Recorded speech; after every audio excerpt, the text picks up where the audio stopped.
Hi folks, welcome to this week's lesson. This is an exercise this week in the techniques that I use for the loose style, and it's the sort of thing I really love painting. It's often the type of thing that makes up the work that I submit for exhibitions when I do them. Forgive me for the gaps in my as I speak here, as I'm concentrating really at the same time on trying to create my scene here. So one thing I'm always conscious of when I'm starting out my drawing like this and working off the photo is the importance to see the information in only its largest forms. So the largest shapes is what I mean. It's very important. It's funny. It's actually harder to reduce the information than it is to sort of recreate the busyness. It's very easy to overdo the detail, so it becomes more difficult, in fact, it seems counterintuitive to think it'd be the other way around, but it's more difficult to reduce the information than it is to sort of include every little nuance, every little blade of grass, and etc. So that's what we're up against with the loose style all the time, is being able to reduce the information. So squinting your eyes is a very good way of doing that, is just having your subject, your reference material to hand, and just squinting your eyes. When you do that, you immediately see only the dark shapes, the light shapes, and the middle tone shapes. So that helps enormously. I quite like this brooding sort of sky above here, and the reason why I like that is because of this negative shape inside here. That's the pale area of the lower sky. See that as a negative shape. That's another thing to get familiar with and to try to develop when you're choosing how to paint, how to put your composition together, is get a feel for the negative, that those spaces that we otherwise think just happen because we paint the shapes of more tangible objects like clouds and mountains and trees. It's the space between those objects that matters so much. So I'm going to start out with this, and I'm going to keep to a limited palette, and that's another reason why I wanted to do this demonstration. So I'm just going to stick with 3 colours: ultramarine blue, burnt sienna, and aureolin. So effectively, if you like, okay, I'm dealing with the 3 primary colours: red, yellow and blue. Now you might not automatically think of burnt sienna as a red, but that's what it is in this sense. It's my red. Just going into my water, and I'm going to start with the obvious colour of blue. Now I think what I perhaps should do is really soak this up. So that was more water than it was paint. And I'll drag that down, probably drag it, as it's a weak mix, I can probably drag it right the way down into most of the lower sky and hillside mountain at the back there. But just about here, just about there, of course things, they get a bit brighter.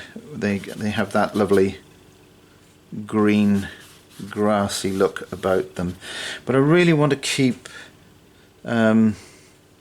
stick to the the two main colours, which will be mostly ultramarine blue and burnt sienna at this stage, and then when I'm sort of ready, I'll move in towards that that green. So this really does call for, I'm just going to run a little bit of the blue, because it might not seem obvious that it's there when you look at the photo, but by bringing in a little bit of the sky colour reflected on the field in places like this, it won't be noticed actually. It'll be a subtle thing, but it would be noticed if it wasn't there, this reflected sort of tone, and it helps to sort of keep this sort of cohesive effect between through the entire painting.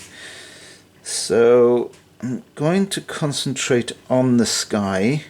So now I'm picking up ultramarine blue and burnt sienna, and I want this to go slightly more sort of slaty sort of blue like this.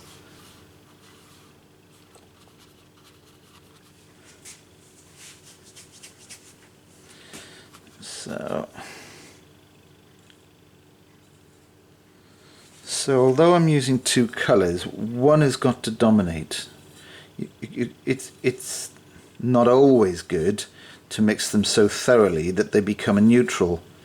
It's often, certainly in this situation, better to let one of the two colours dominate, and that would go for if you were using three colours as well, of course. One colour usually dominates unless you really need a true neutral. So I'll keep, as you can probably see, this is all still very wet.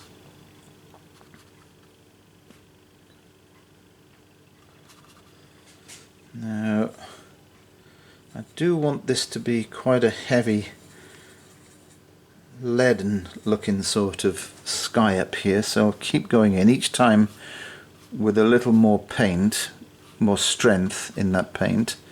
So a little bit less water with the same amount of paint as before, but less water.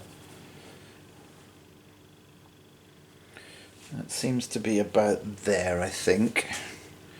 So this will move around, this will continue to move around while it's still wet, and I'll keep my eye on it, but I'm hoping that the edges will do their thing as watercolour does best.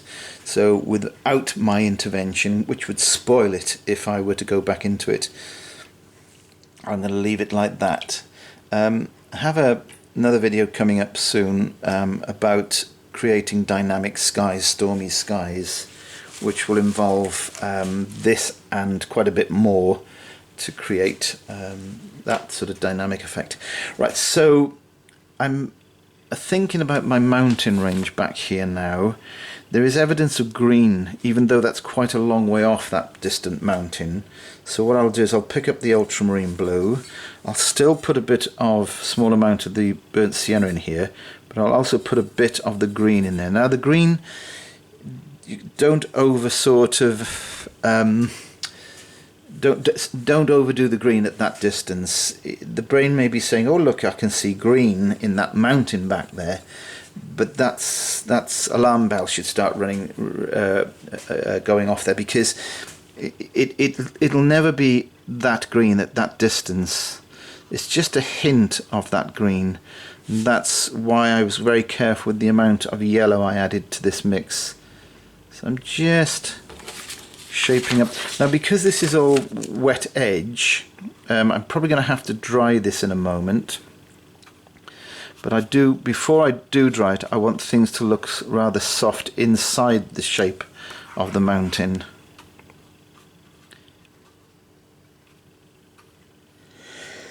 These will be my trees here eventually, which I'll come back to.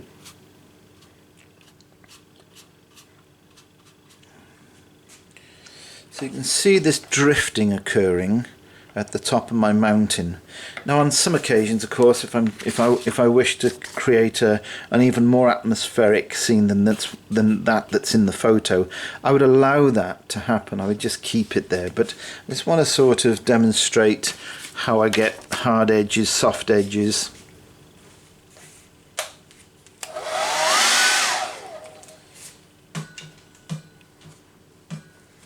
So to create that hard edge, you have to dry the paper. You have to be working wet on dry. Right, so I'll just mix up more of that same colour, or the 3 colours that was. A little bit of that again. Make sure that this mix has a bias towards the blue. And here comes my cleaner, sharper edge back there. Remember we talked about the negative shape, that's that light space.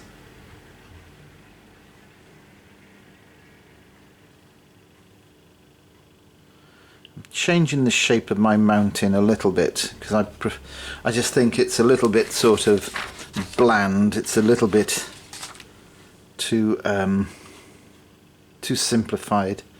So I'm just changing that ridge a little bit up there. I feel as though it gets a little bit warmer down here, so I'll add a small amount of the burnt sienna for this area of the painting. That's sort of mid-distance territory, and we'll put that in perhaps a little bit more again.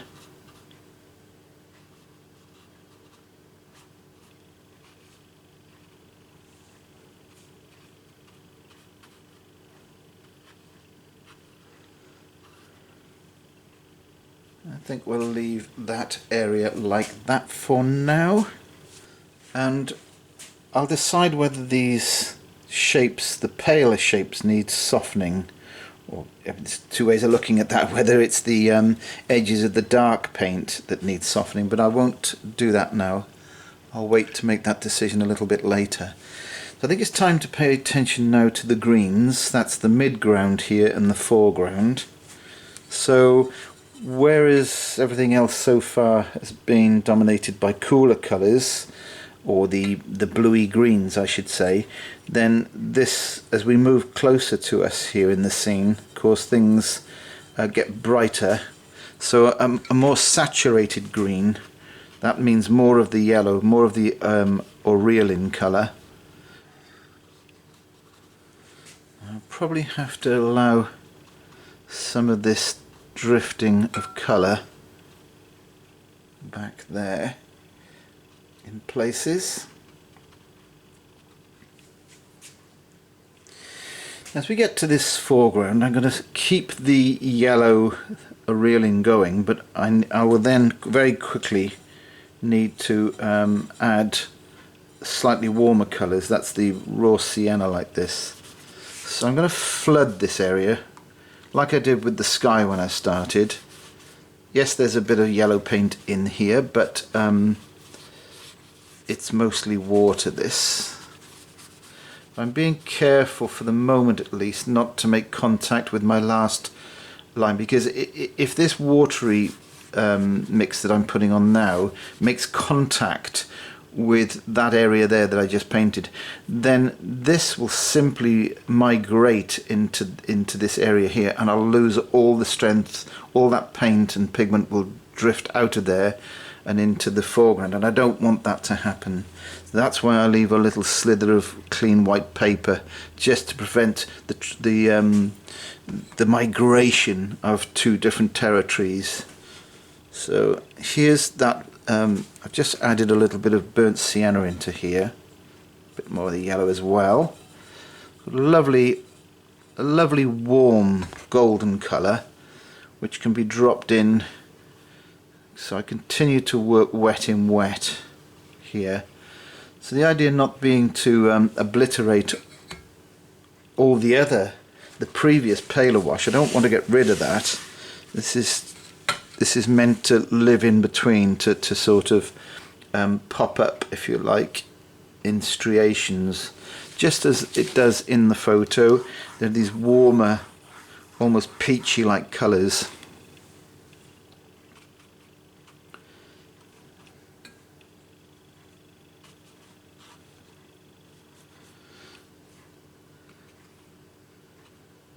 So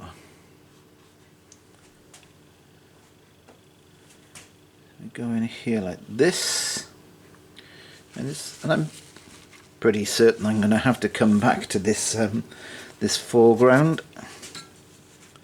But before I do, I will just get a little bit of green back in some of this foreground here.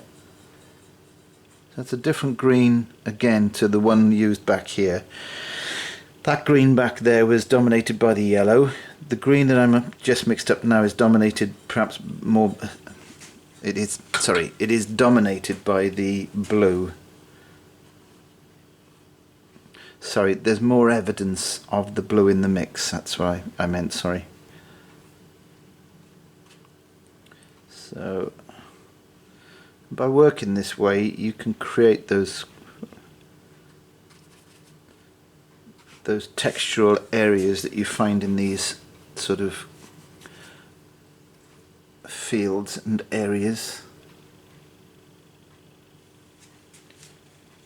I know that's going to pale off and dry off much lighter, so rather than play around with it now, I'll leave it for a moment when things have gone a little bit drier, because if I do that, if I allow this to dry off a little bit, the next time I go in with a stronger mix, that contact that I make with that stronger mix is going to stay, it's going to hold its shape.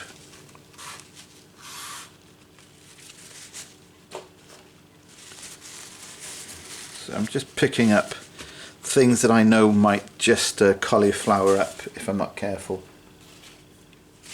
And I might just want to lift just a bit of tissue paper here. Might just want to lift out a bit of extra light in the middle of that field back there. Just in the middle section back there.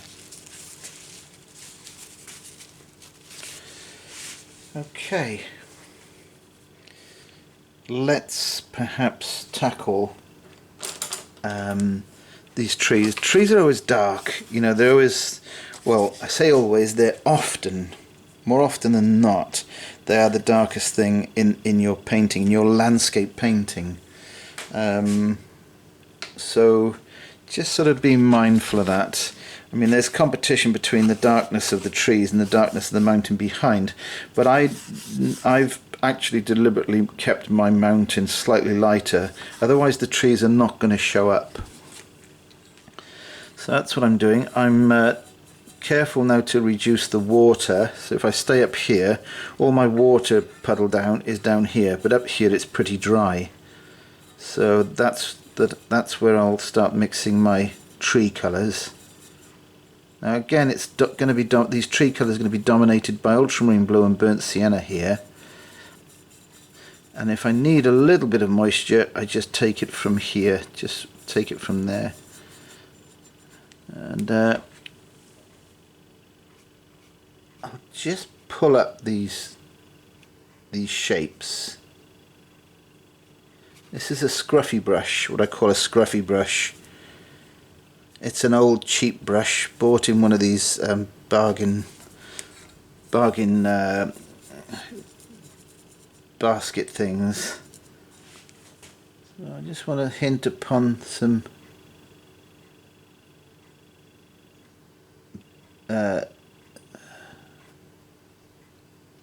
tree trunks on these closer shapes down here, and then drag the, I'm going to take this tree up, in fact,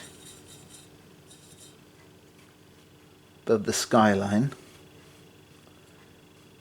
It's really important that you do that. It's sometimes I see it quite a lot actually, and I'm always sort of warning my students off doing this, is that we're afraid to sort of break boundaries, or we're afraid to take shapes over shapes.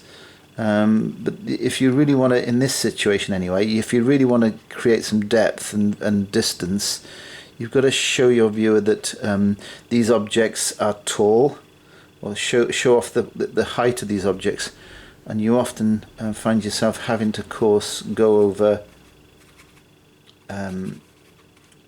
the areas in the background and the edges of shapes in the background, just to show off that height, in this case of the tree.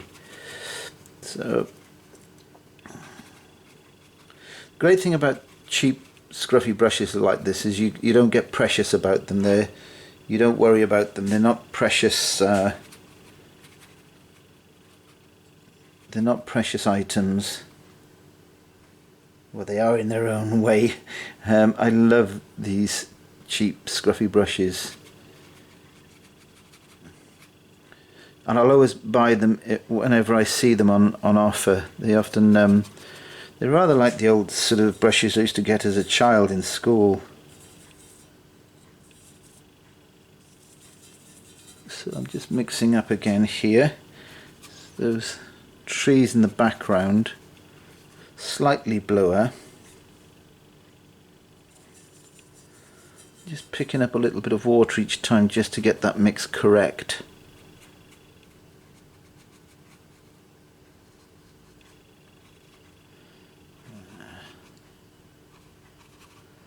And I'm always just glancing up at the pattern, at the design that's in front of me here in the photo. But this is an exercise that I think you know, for the loose style painter, it's an exercise you must get into as quickly as you can.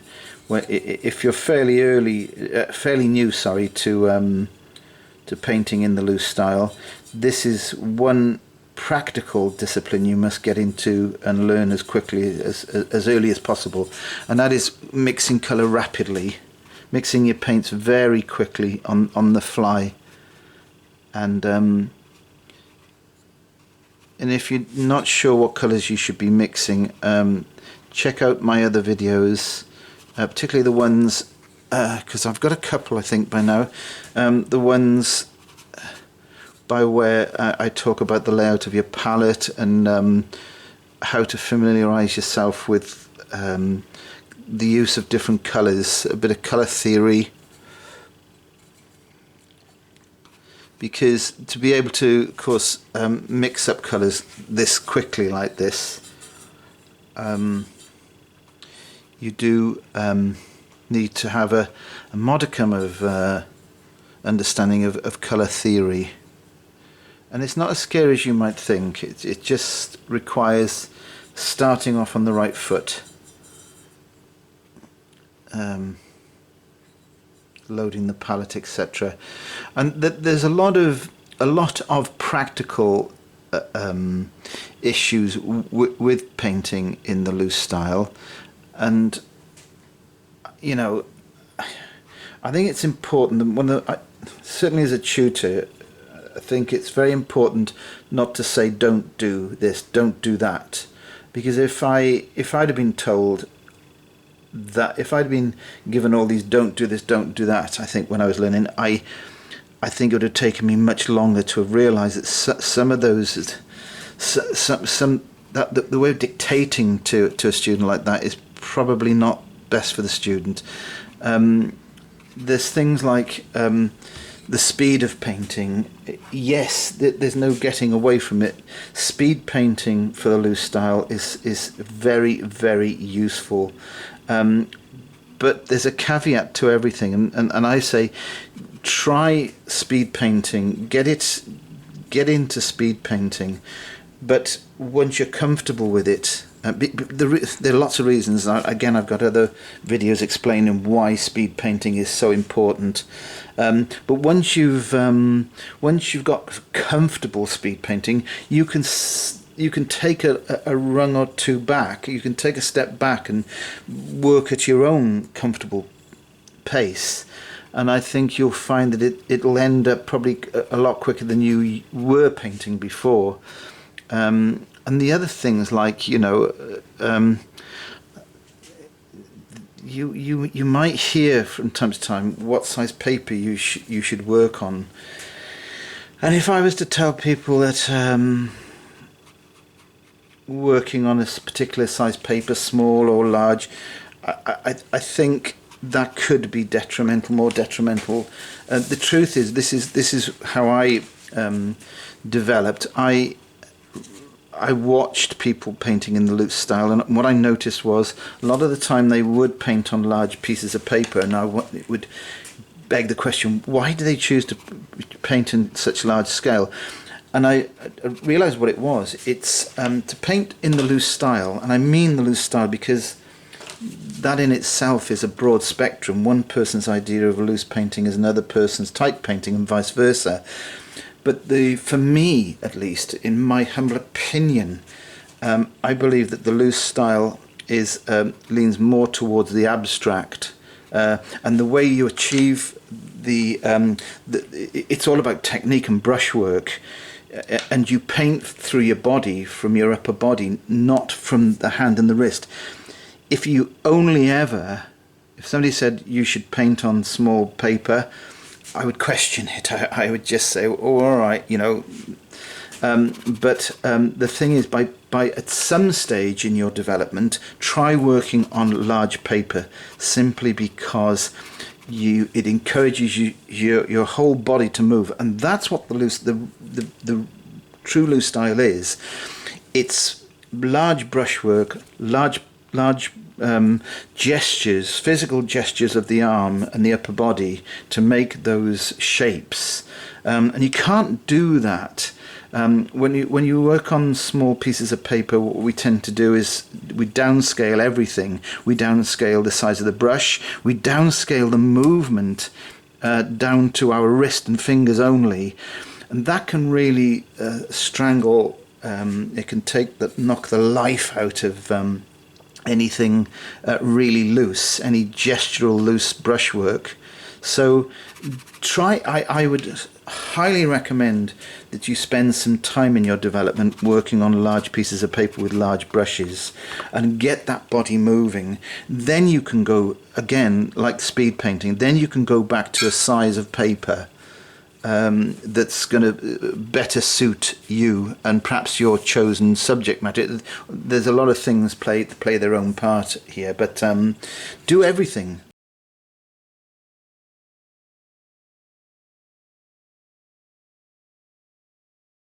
I question myself, as I say, as a tutor, about that all the time. Should I say this? Should I say that? Just do everything. Try everything. It's the only way you're going to move forward, is to try everything. Right, I think I'm going to leave it at that. There's my exercise. I suppose, we have to be absolutely clear about this. This is an exercise. Sometimes my exercises end up in a frame and even end up going to the gallery, and sometimes, amazingly, they'll even sell. But I think it's important to differentiate between exercises and actual painting sessions. It's a bit like you wouldn't expect an athlete to be performing all the time. In fact, they probably perform for a minute percentage of their careers than they do rehearsing and training. So, and that's the same for us. I think you just got to make time to do your training and then save your performance time for when you're ready. There we are, folks. I'm just going to leave it like that. So I hope that helps. As I say, this could be made up and turned into I could approach this as a proper performance painting, but where my intention is for it to be go into a body of work that I'm doing an exhibition for, or I'm doing for an exhibition rather. But its purpose mainly for me here was just to sort of loosen up, remind myself where I am with my techniques and my skills, just to keep them alive. So I hope you enjoyed it. If you have enjoyed it, please remember to subscribe. Hit the bell icon if you want immediate notifications as and when I upload new videos. And what would be really good if you could hit the share button and pass these videos on to friends and colleagues. That would be absolutely fantastic. So until next time, see you then.